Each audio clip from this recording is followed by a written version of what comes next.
O cheiro a café fresco e papel caro pairava no ar da forma em função arquitetos, mas para Amara Diop, naquela manhã soalheira de setembro em Lisboa, havia uma nota subjacente, quase imperceptível, de algo metálico e frio. Como um aviso. Era o seu primeiro dia. Aos 28 anos, acabada de ser contratada como arquiteta júnior, após um processo de seleção que lhe pareceu exaustivo e por momentos quase impossível, Amara sentia um misto de euforia e apreensão a borbulhar-lhe no peito. O ateliê, situado num palacete restaurado no Chiado, com as suas janelas altas a derramarem luz sobre os espaços minimalistas e as maquetes imaculadas, era a materialização de um sonho. Um sonho que ela, filha de imigrantes senegaleses, criada no bairro da Damaia, entre o cheiro a cachupa da vizinha cabo-verdiana e o som do semba que ecoava das janelas abertas nos dias de calor, acalentara desde que se lembrava de desenhar casas em cadernos pautados. Ajeitou o lenço colorido que lhe adornava o cabelo afro, um pequeno ato de afirmação da sua identidade no mar de penteados mais convencionais que já vislumbrara. Respirou fundo. Conseguiste, Amara. Estás aqui. A sua secretária, num open space amplo e luminoso, ficava perto de uma das enormes janelas com vista para um jardim interior meticulosamente cuidado. Era tudo tão polido, tão diferente da agitação vibrante do seu bairro. Enquanto ligava o computador de última geração, sentiu um olhar sobre si. Levantou a cabeça e encontrou os olhos azuis e frios de Sofia Vasconcelos, uma das arquitetas seniores, a observá-la do outro lado da sala. Sofia, com o seu cabelo loiro impecável e um fato de calça e casaco que parecia custar mais do que Amara ganhara nos seus últimos 3 meses de estágio, sorriu. Ou melhor, os seus lábios curvaram-se numa forma que imitava um sorriso, mas que não alcançou os olhos. Amara Diop, não é? A voz de Sofia era suave, quase melódica, mas com um quê de sobranceria. Um nome exótico. Bem-vinda à equipa. O exótico pairou no ar por um instante a mais, carregado de um significado que Amara conhecia bem. Era o tipo de comentário que servia para marcar território, para lembrar subtilmente ao outro que não pertencia inteiramente.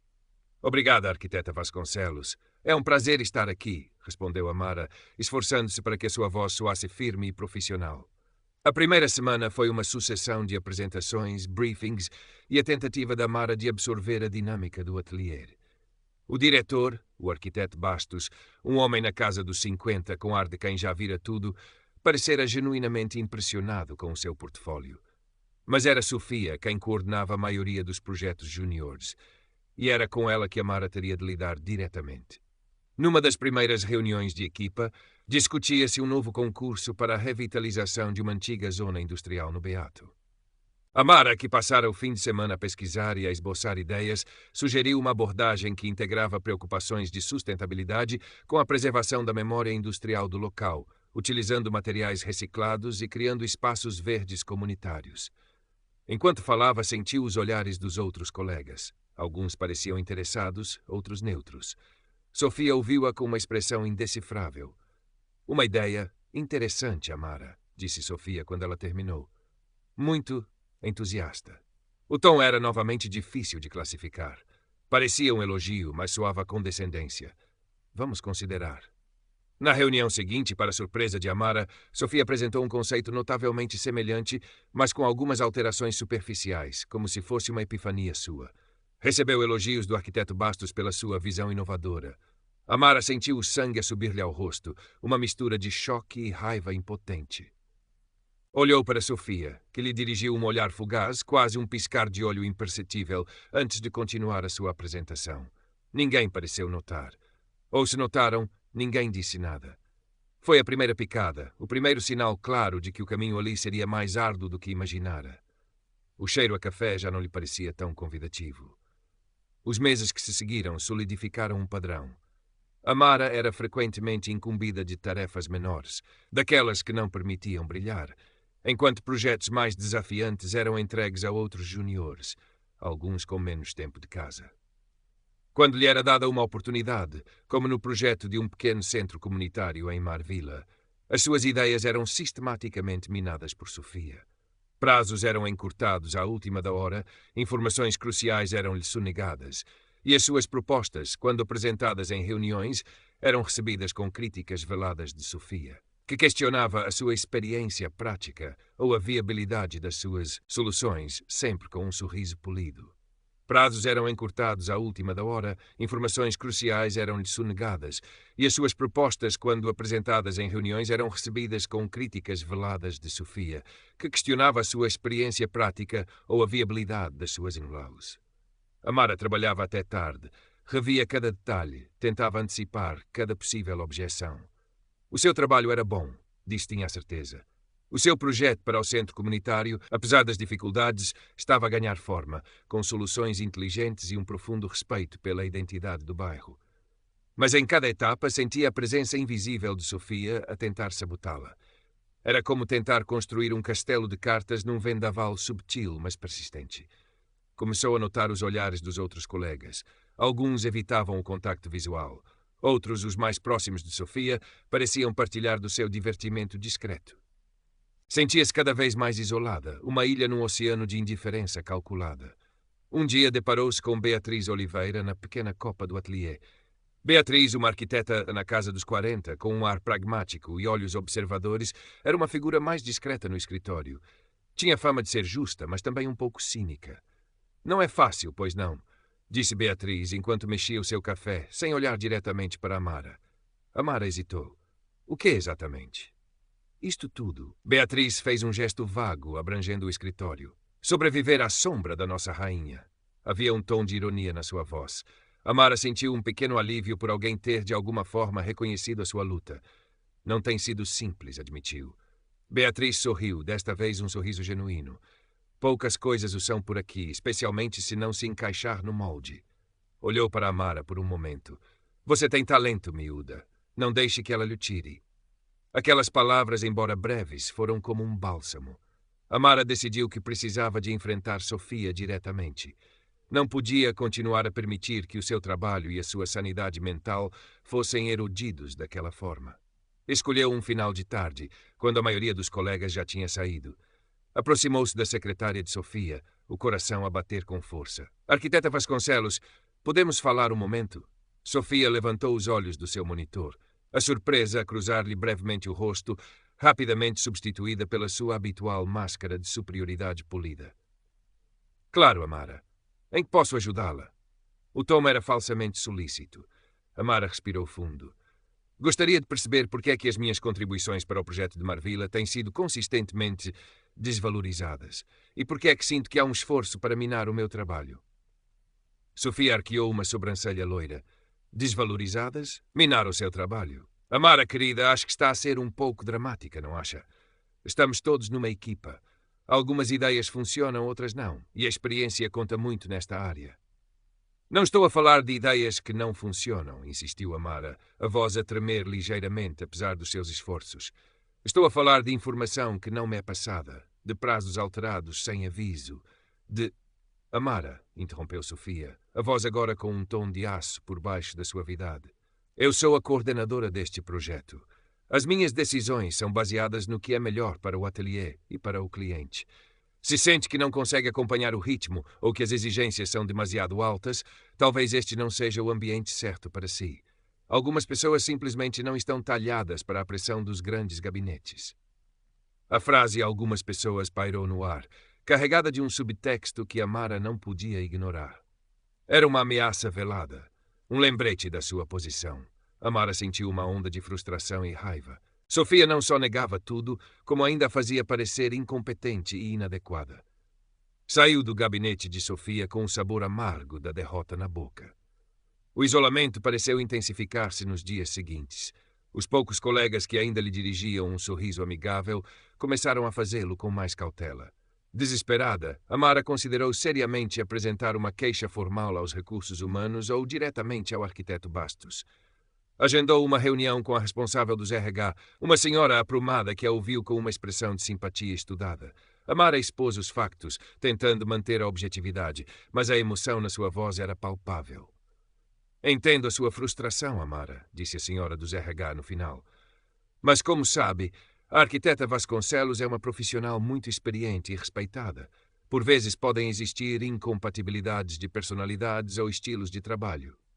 Sugiro que tente encontrar uma forma de se adaptar, de comunicar melhor as suas preocupações diretamente à arquiteta Vasconcelos. Não queremos criar um ambiente de conflito desnecessário. Amara saiu da reunião a sentir-se ainda mais desamparada. Adaptar-me, pensou ela. Adaptar-me a ser sistematicamente sabotada e desrespeitada. A mensagem era clara. A instituição não estava disposta a confrontar uma das suas estrelas por causa de uma recém-chegada, especialmente uma que era diferente. O peso da discriminação institucional, subtil mas esmagador, abateu-se sobre ela. Foi Beatriz quem a encontrou mais tarde, com os olhos vermelhos e uma expressão de desânimo.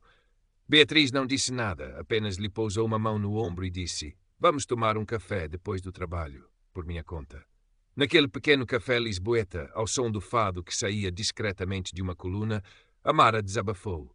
Contou tudo a Beatriz, desde o primeiro dia até à conversa com os RH. Beatriz ouviu pacientemente, o seu cinismo habitual a dar lugar a uma expressão de genuína preocupação. "Eu já vi isto antes, Amara", disse Beatriz finalmente. "Não exatamente da mesma forma, mas o padrão é o mesmo. Sofia não suporta quem lhe faça sombra, especialmente se essa pessoa tiver talento e não pertencer ao clube dela." Beatriz partilhou algumas das suas próprias experiências, de como quase fora despedida anos antes por questionar uma decisão eticamente duvidosa de um dos sócios. "Eles contam com o nosso silêncio. É assim que perpetuam estas coisas." "Mas o que é que eu posso fazer?" perguntou Amara, a voz embargada. "Sinto-me completamente sozinha nisto." "Não estás sozinha", afirmou Beatriz com uma firmeza surpreendente. "A partir de agora não estás. Vamos apanhá-la, Amara. Mas temos de ser inteligentes, mais inteligentes do que ela."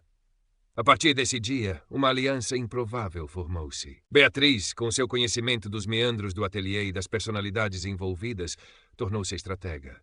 Aconselhou Amara a documentar meticulosamente cada incidente, cada e-mail, cada comentário depreciativo, cada tarefa sabotada. "Datas, horas, testemunhas, se houver. Tudo", instruiu Beatriz. Amara começou a fazê-lo com um rigor quase obsessivo. Cada entrada no seu diário secreto era um pequeno ato de resistência.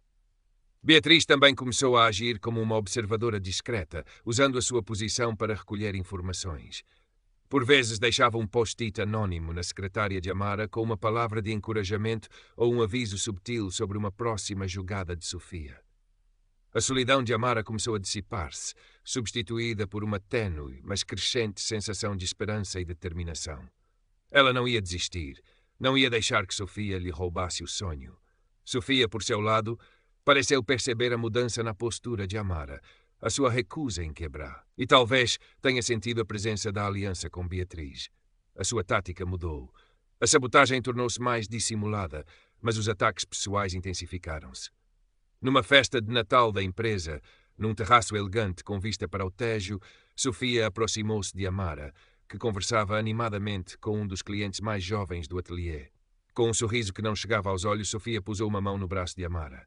"Amara, querida, está a deslumbrar. Esse seu vestido, tão étnico, traz tanta cor a este nosso ambiente, às vezes tão monocromático." O elogio era uma faca de dois gumes, o étnico e a cor, a servirem para a singularizar, para a marcar novamente como a outra. Amara sentiu o olhar do cliente a fixar-se nela, subitamente consciente do seu vestido de capulana, que até há pouco lhe parecera uma afirmação de orgulho. Mais tarde, um boato começou a circular. Insinuava que Amara só tinha conseguido lugar na forma e função devido a políticas de ação afirmativa para o ateliê parecer mais diverso e não pelo seu talento. O boato era insidioso, minando a sua credibilidade profissional de uma forma difícil de combater diretamente. Amara soube que era obra de Sofia. A dor foi profunda. Desta vez, atingira onde mais lhe doía. No seu mérito, na sua competência, naquilo por que tanto lutara. Por momentos, pensou em desistir. Em procurar outro emprego, outro lugar onde pudesse simplesmente ser arquiteta, sem ter de lutar constantemente contra sombras e sussurros. Foi uma chamada para o seu antigo mentor da faculdade, um arquiteto negro que enfrentara os seus próprios demônios no início da carreira, que a fez reerguer-se. "Amara", disse ele com a sua voz calma e ponderada, "fugir não vai resolver nada. O preconceito não fica neste ou naquele escritório. Está em todo o lado. A questão é, vais deixar que ele te defina ou vais usar a tua voz para o desafiar?" As palavras do mentor, juntamente com o apoio inabalável de Beatriz, reacenderam a sua chama. Decidiram que a próxima grande apresentação do projeto de um novo hotel de luxo no Douro, no qual Amara tinha tido um papel conceptual fundamental, apesar de Sofia tentar constantemente apropriar-se das suas ideias, seria o momento do confronto. Era arriscado. Podia significar o fim da sua carreira na forma e função. Mas o silêncio já não era uma opção. Nas semanas que antecederam a apresentação, Amara e Beatriz trabalharam em segredo, reunindo todas as provas. Amara preparou-se não só técnica, mas emocionalmente. Ensaiava suas palavras, imaginava os cenários. O medo estava lá, um nó frio no estômago, mas por baixo dele havia uma nova e dura camada de determinação. Chegou o dia da apresentação. A sala de reuniões principal do ateliê estava impecável. Uma longa mesa de vidro polido refletia a luz suave que entrava pelas janelas altas. Estavam presentes os investidores do hotel, um casal suíço extremamente rico e exigente, e toda a direção da forma e função, incluindo o arquiteto Bastos. A atmosfera era de formalidade e expectativa. Sofia, elegante num fato cinzento carvão, comandava a apresentação com a sua habitual confiança polida. Usava um apontador laser para destacar os renders impressionantes do hotel. A sua voz calma e persuasiva descrevera nossa visão para o projeto. Amara observava, o coração a bater descompassado. Várias das suas soluções de design, das suas ideias para a integração da paisagem duriense, dos seus conceitos para os interiores, eram apresentadas por Sofia como se fossem suas. De vez em quando, Sofia mencionava o nome de Amara de forma breve e quase paternalista. Aqui, a Amara deu um pequeno contributo na pesquisa de materiais locais. Como se ela tivesse sido uma mera assistente. Amara sentia o olhar de Beatriz sobre si, encorajador. Chegara o momento. Quando Sofia concluiu a sua parte, abrindo para perguntas, Amara levantou a mão, calma, mas decididamente. Se me permitem, começou Amara, a sua voz surpreendentemente firme, gostaria de acrescentar alguns detalhes sobre o desenvolvimento conceptual do projeto, particularmente no que diz respeito à abordagem bioclimática e à seleção dos materiais sustentáveis, que foram as minhas principais áreas de responsabilidade desde o início. Sofia olhou para ela, um brilho de irritação nos olhos azuis. Amara, creio que já cobrimos esses pontos de forma exaustiva. Com todo o respeito, arquiteta Vasconcelos, continuou Amara, sem se deixar intimidar, penso que alguns aspectos cruciais da minha contribuição original não foram totalmente elucidados. Começou a falar de forma clara e concisa sobre as suas investigações, as suas primeiras propostas, referindo-se a e-mails e documentos com datas específicas que comprovavam a sua autoria. Mostrou no seu próprio tablet alguns dos seus esboços iniciais que eram inegavelmente a base do que Sofia apresentara. A tensão na sala tornou-se palpável. Os investidores suíços trocaram um olhar. O arquiteto Bastos franziu o sobrolho. Sofia tentou interromper com um riso forçado. Amara está a ser um pouco excessiva. Claro que todos contribuímos. É um trabalho de equipa. De facto, é um trabalho de equipa, concordou Amara. Ou deveria ser. Mas o que não é trabalho de equipa, arquiteta Vasconcelos, é a sabotagem sistemática, a apropriação indevida de ideias e a criação de um ambiente hostil baseado em preconceito. Foi como se uma bomba tivesse explodido silenciosamente. O arquiteto Bastos endireitou-se na cadeira. Arquiteta Diop, essas são acusações muito graves. Tenho plena consciência disso, arquiteto Bastos, respondeu Amara. E não as faria se não tivesse provas. Foi o sinal para Beatriz. Beatriz levantou-se. Eu posso corroborar as afirmações da arquiteta Diop. Tenho testemunhado, ao longo dos últimos meses, um padrão de comportamento da arquiteta Vasconcelos que é não só antiprofissional, como também eticamente reprovável. Beatriz começou a apresentar, de forma organizada, cópias de e-mails, um pequeno dossiê com datas de incidentes e até uma gravação áudio, obtida legalmente num espaço comum do escritório, onde Sofia fazia comentários depreciativos e claramente racistas sobre Amara, a outra colega. Sofia estava lívida. A sua compostura habitual desintegrara-se, dando lugar a uma expressão de fúria e pânico mal disfarçados. Isto é um absurdo, uma cabala. Elas estão a mentir. Mas as provas eram demasiado concretas. O arquiteto Bastos olhava para Sofia com uma expressão de profunda desilusão e severidade. Os investidores suíços cochichavam entre si, claramente chocados. Amara manteve-se de pé, exausta mas firme. Eu vim para a forma em função para trabalhar, para contribuir com o meu talento e a minha paixão pela arquitetura. Exijo ser tratada com respeito, como qualquer outro profissional, e não vou permitir que a minha carreira seja destruída por preconceito e inveja. A reunião foi abruptamente encerrada. Nos dias que se seguiram, o ateliê mergulhou numa crise. O arquiteto Bastos, confrontado com a possibilidade de um escândalo que mancharia a reputação da forma em função e genuinamente chocado com a extensão do comportamento de Sofia, que ele, na sua posição, nunca testemunhara diretamente, ordenou uma investigação interna rigorosa, desta vez levada a sério. Sofia Vasconcelos foi suspensa imediatamente. As suas tentativas de usar a sua influência familiar para abafar o caso foram infrutíferas. As provas eram demasiado fortes e o risco de exposição pública demasiado grande. Algumas semanas depois, foi discretamente demitida. A sua saída foi comunicada internamente como uma decisão mútua de seguir caminhos diferentes, mas todos no meio sabiam a verdade. A sua reputação, antes imaculada, ficara irremediavelmente manchada. Amara sentiu um misto de emoções. Havia alívio, sem dúvida. Havia uma sensação de justiça, de dever cumprido. Mas não havia alegria.